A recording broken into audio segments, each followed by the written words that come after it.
Enchentes repentinas, ondas de calor, secas, incêndios, geleiras que se desprendem e não há mais volta. Milhares de espécies em extinção. O planeta não para de nos enviar sinais, mas obviamente não estamos entendendo a mensagem. Eu sou a Priscila e quero entender o que está acontecendo com a crise climática e ambiental e principalmente o que podemos fazer para combatê-la. Sejam bem-vindos a O que você faz importa, um podcast produzido pela National Geographic e Rádio Disney. No episódio de hoje, alimentação. E aí, gente, tudo bem? Final de semana chamei a família para jantar em casa. E minha mãe ama mousse de maracujá. Como faz tempo que a gente não se encontra, eu resolvi fazer um. Aí vim aqui no mercado comprar as coisas e enquanto escolhi os maracujá, pensei: quantos quilômetros essa fruta teve que percorrer para chegar à minha cozinha, hein? Lá em casa a cozinha é bem saudável. Tem frutas e legumes de todas as cores possíveis. Mas esses alimentos chegam como até aqui, hein? De avião, barco, caminhão?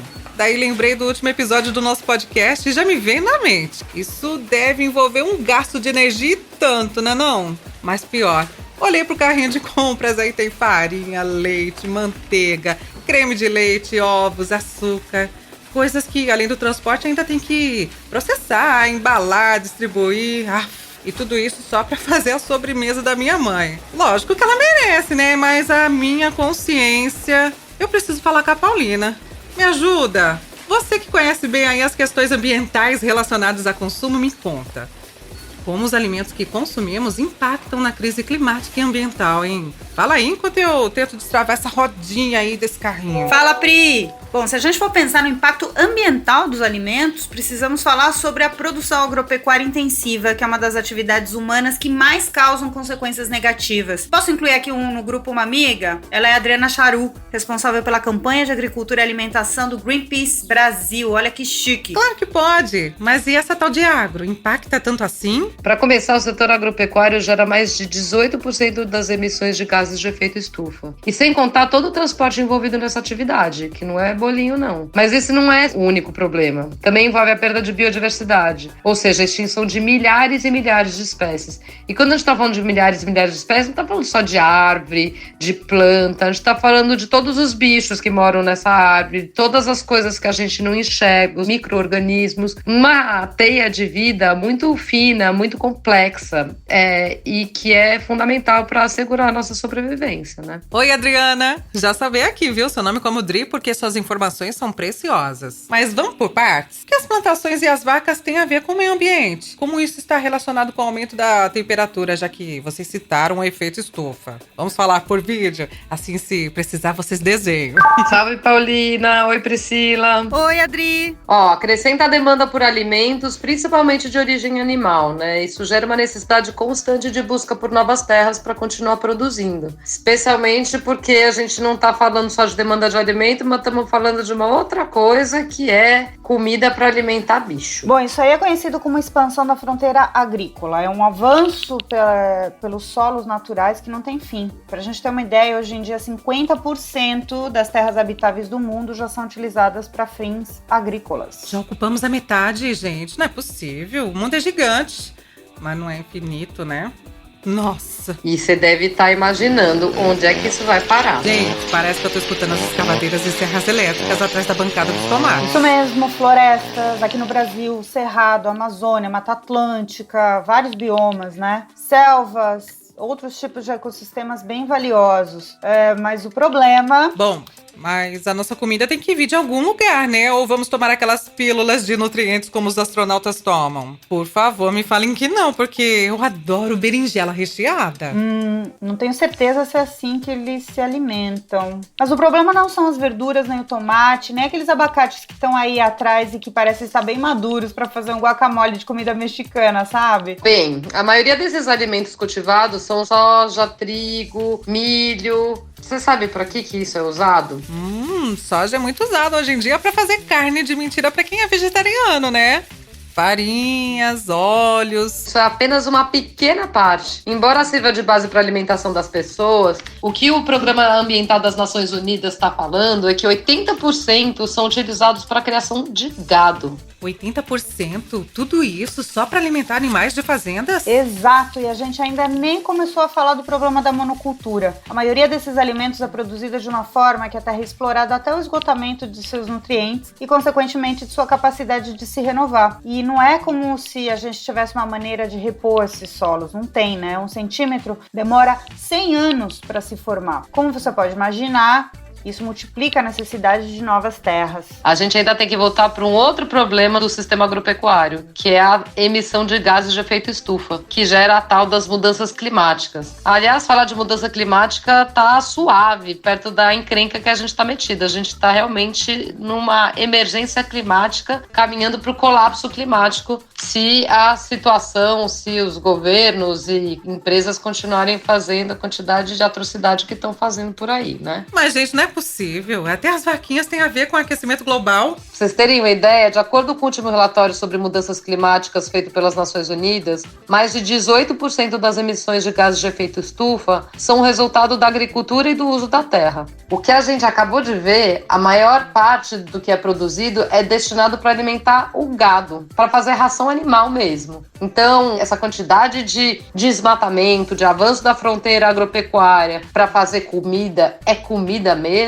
Mais ou menos. É comida, é grão para alimentar bicho que sim vira alimento para as pessoas. Mas um alimento que não é muito saudável, né? Nem para nossa saúde e muito menos para o planeta que já está arrebentado. Pri, na verdade, 77% da terra cultivável é utilizada para produtos de origem animal, como carne e laticínios, ou seja, cerca de 40 milhões de quilômetros quadrados, o equivalente a todo o continente americano. Uau, um continente é muita coisa, mas também tudo isso serve para alimentar bilhões de pessoas, né? Isso mesmo, mas não tanto quanto pensamos, né? Os produtos de origem animal fornecem 37% das proteínas e apenas 18% das calorias que a gente consome. Tá, então peraí, mas querer se meter na alimentação de ninguém não faz muito sentido. A gente usa muito recurso ambiental para alimentos que nem contribuem tanto na nossa alimentação.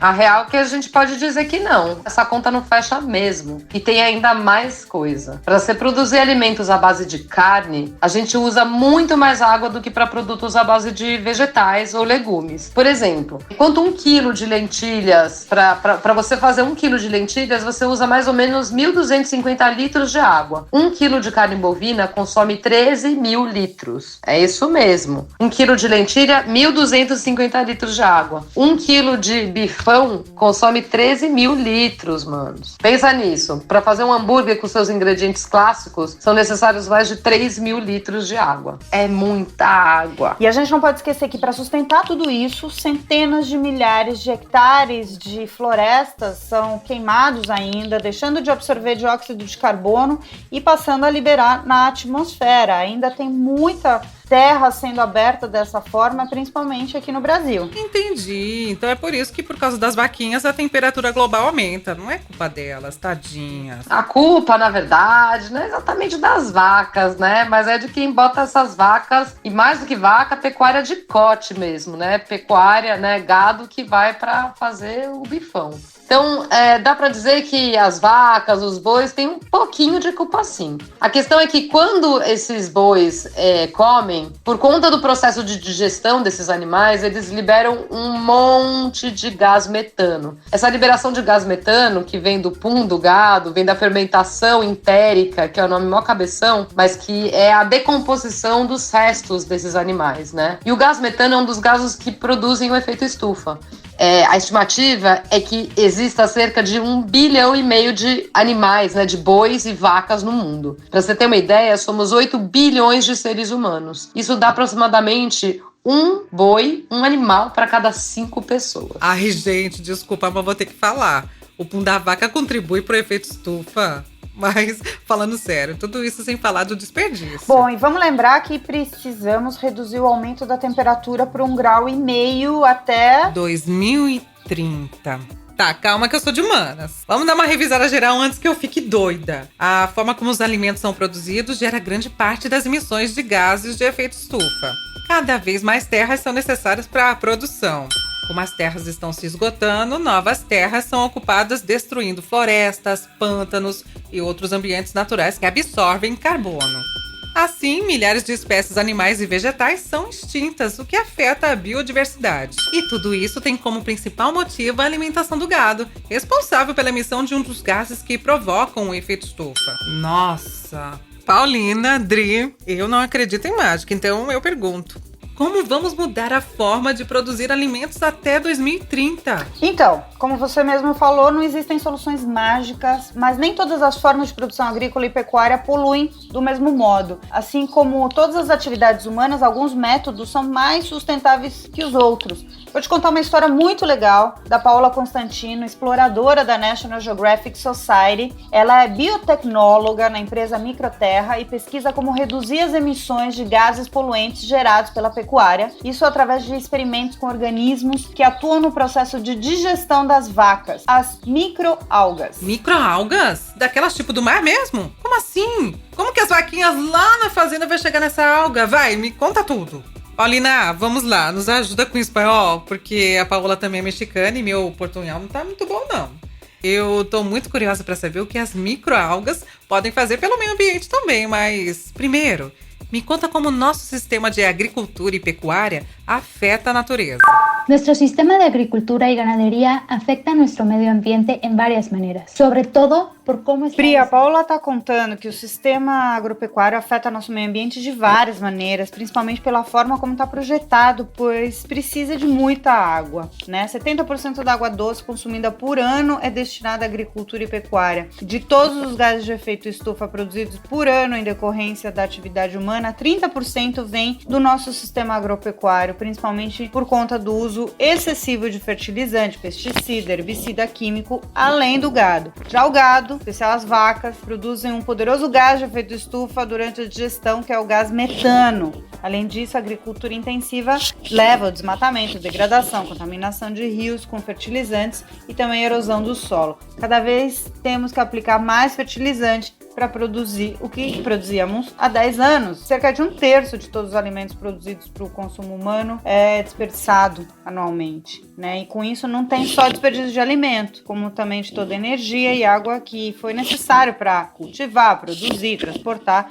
e ter um produto na embalagem final. Por isso que o sistema tem que mudar, o sistema agrícola e pecuário precisa mudar. A gente está desperdiçando recursos. E vem cá, existem outras formas mais sustentáveis de produzir alimentos? Sí, hay varias formas. La más fácil es consumir productos locales en lugar de aquellos que viajaron grandes distancias y tienen mayor impacto en los gases de efecto invernadero. Olha, de acordo com a Paola, sim, existem várias. A mais fácil é consumir produtos locais em vez daqueles que percorreram longas distâncias e que têm um maior impacto em relação aos gases de efeito estufa. Outra forma é apoiar itens que foram produzidos com o uso de um sistema integrado e sustentável, no qual a natureza, a comunidade e o produtor de alimentos são beneficiados. E além disso, existe uma outra forma muito sustentável de produzir os alimentos que vem ganhando uma grande repercussão, que são as práticas agrícolas e pecuárias regenerativas. Elas promovem a produção de diversas espécies animais e vegetais em um mesmo espaço, todas elas em equilíbrio, regenerando a saúde do meio ambiente, principalmente do solo. Agora sim, me contem aí, Paulina e Paolo, o que as microalgas podem fazer por nós? Son las prácticas de agricultura y ganadería regenerativas,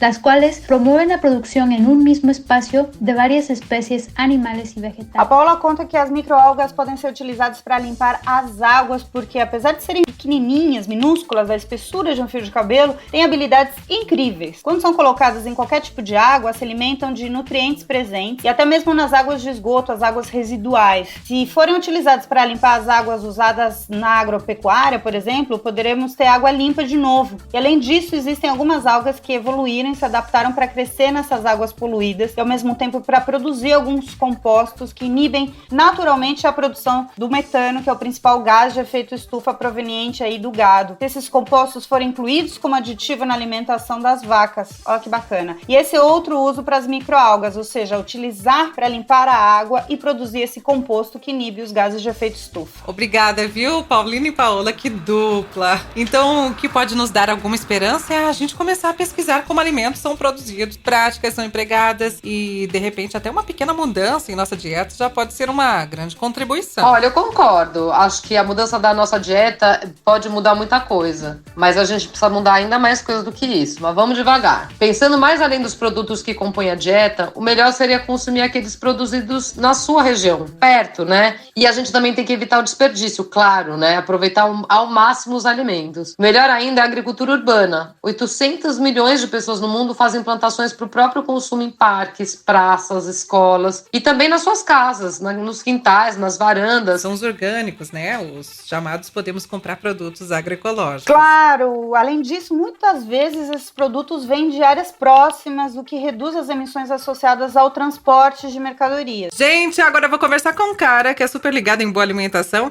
e ele tem uma horta, inclusive, na casa dele que serve como terapia. E aí, Rael, me conta de onde surgiu a ideia de ter uma horta.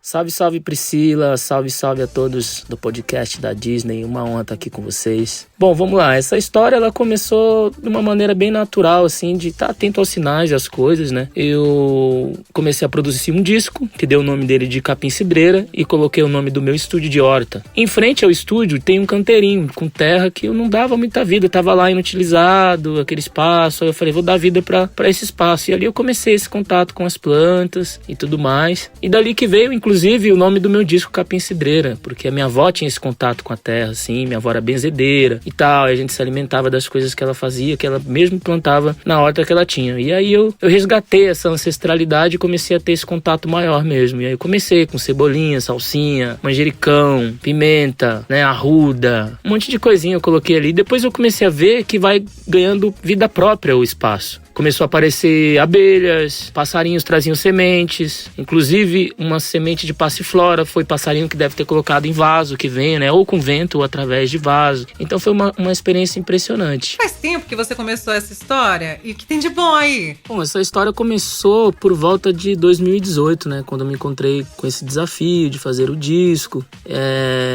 E aí eu tive essa reconexão com a minha avó, eu acho que foi o norte, assim, da coisa, né. Eu me lembro muito bem, minha infância, que ficava lá os netos, aí rolava aquela coisa dos netos tudo agitado, aí à tarde a avó falava, vamos ali tomar um chazinho de capim cidreira, fazer aquele chá de capim cidreira, bolo de fubá, muitas essas coisas. E aí eu acho que eu resgatei essa ancestralidade e caí de cabeça nisso e foi mudando os hábitos, as coisas. O que tem de bom aqui na horta, fora as coisas que eu falei anteriormente, também tem couve, coisas que eu já consigo colocar no prato, assim, sabe? Fora os condimentos, tem couve, tem manga que eu já comi, tem açaí que tá no processo de desenvolvimento. Aqui eu tenho uma casa em Gonçalves também. Gonçalves é um espaço que lá eu tô tendo um pomar com um pouco mais coisa, que tem uma variedade de frutas e tudo mais. E aí tem essa variedade de coisas por aqui, sabe? Aquilo que você não produz, você procura conhecer a origem? Bom, sim, o que eu não produzo, eu procuro saber a origem. Eu tenho procurado pequenos produtores de orgânicos, sabe?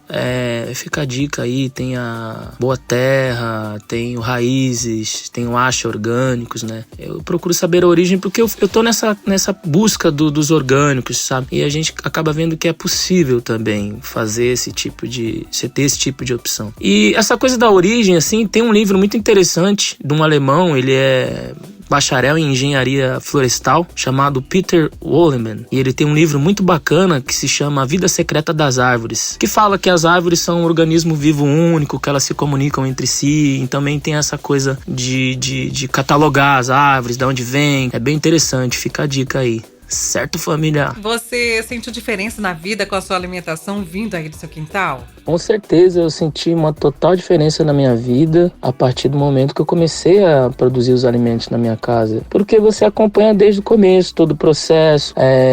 Você vê que você está se alimentando de uma coisa totalmente orgânica, né? Que é terra, sol, os elementos da natureza, né? E eu estou procurando esse caminho de não agrotóxico, estou procurando esse caminho de me alimentar mais. Eu sou meio maratonista, então eu tenho 2 dias na semana que eu tenho uma dieta restritiva. Então eu senti que minha vida mudou muito a partir desse momento e é aquela coisa, né? Dá muito prazer de você acompanhar o processo do começo ao fim e ver que você está se alimentando de uma coisa saudável, como tem que ser, não processada, sem sódio, sem todas essas coisas que nos fazem mal, né? Obrigada, Rael, Paulina e Dri. Agora eu vou indo porque eu ainda tenho que acender o fogo. Esses vegetais grelhados na churrasqueira têm que estar crocantes quando a minha família chegar. A propósito, e essa história de queimar madeira? Como que foi falado hoje sobre o desmatamento e o efeito estufa? Acho que já deu para saber sobre o que falaremos no próximo episódio. Enquanto isso, vou deixar aqui tudo desligado e desconectado até o próximo episódio, porque o que você faz importa e precisamos, nos preocupar com a pegada de carbono desse programa. Apresentamos O Que Você Faz Importa, o podcast produzido pela National Geographic e Rádio Disney. Siga-nos em todas as plataformas.